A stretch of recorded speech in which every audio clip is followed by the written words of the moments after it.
নমস্কার শ্রোতা বন্ধুরা, গল্পের ঝুড়ি নিয়ে আজ আবার হাজির হলাম। আমরা শুনছি ধারাবাহিক গল্প মরুভূমির ঝড়। এই গল্পের দ্বিতীয় পর্বটি আজ আপনাদের শোনাব। গত পর্বে আমরা শুনলাম অর্ণব, রাহুল আর মীরা উপস্থিত হয়েছে রাজস্থানের রামগড় হাভেলিতে। লোকমুখে তারা শুনেছে এই হাভেলির নাকি একটি গল্প আছে। তাদের সাথে ঘটল এমন কিছু ঘটনা সেই রাত্রে, তারাও গেল ভয় পেয়ে। এরপর ঠিক কি ঘটল চলুন তাহলে দেরি না করে শুরু করি আজকের পর্বটি। রাতের অন্ধকার কেটে সকাল হল। অর্ণব ও তার দলের কেউ ঘুমোতে পারেনি। বালির উপর ছড়িয়ে আছে রাহুলের ক্যামেরা, কিন্তু ফুটেজের অর্ধেকটাই মুছে গেছে। শুধু বাতাসের গর্জন আর এক নারীর কান্নার আওয়াজ শোনা গেছে। মীরা বলল, অর্ণব, ওই নারীটা কে? তার চোখে এত যন্ত্রণা কেন? অর্ণব তার নোটবুক খুলে বলল, গত রাতে যা দেখেছি সেটা হয়তো কল্পনা নয়। এই হাভেলির ইতিহাসে এমন এক রাজকন্যার কথা উল্লেখ আছে, রাজকন্যা মৃণালিনী দেবী।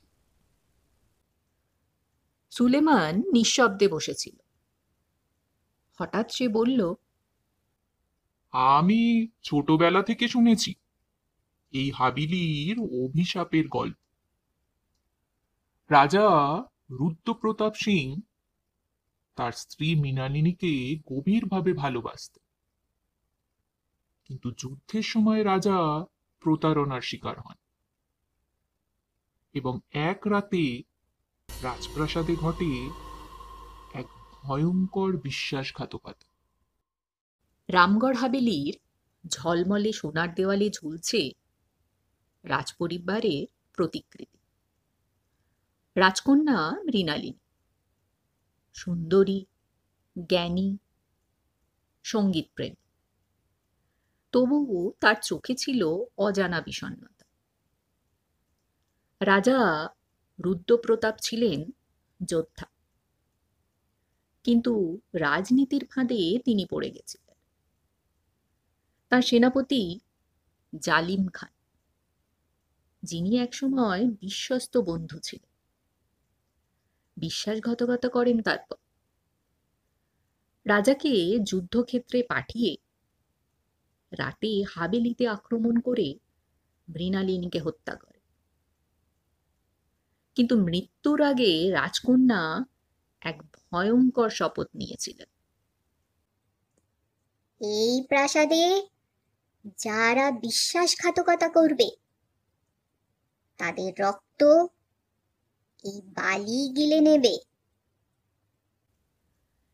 সেই রাতেই এক মরুভূমি ঝড় ওঠে। পুরো রামগড় গ্রাম বালির নিচে চাপা পড়ে যায়। রাজা কখনো ফিরে আসেন, আর হাভেলিতে তখন থেকে নেমে আসে নরকের নীরবতা। বর্তমান সময়ে ফিরে অর্ণব হঠাৎ লক্ষ্য করল মীরার গলায় একটা পুরনো রাজস্থানী লকেট ঝুলছে। সে অবাক হয়ে বলল, এই লকেটটা তুমি কোথায় পেলে?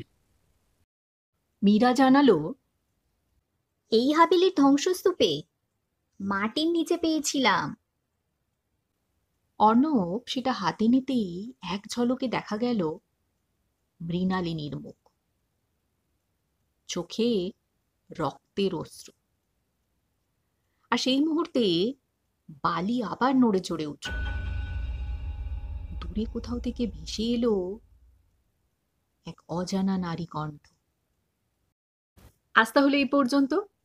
গল্পটির পরবর্তী পর্বটি নিয়ে আবার হাজির হব আগামীকাল।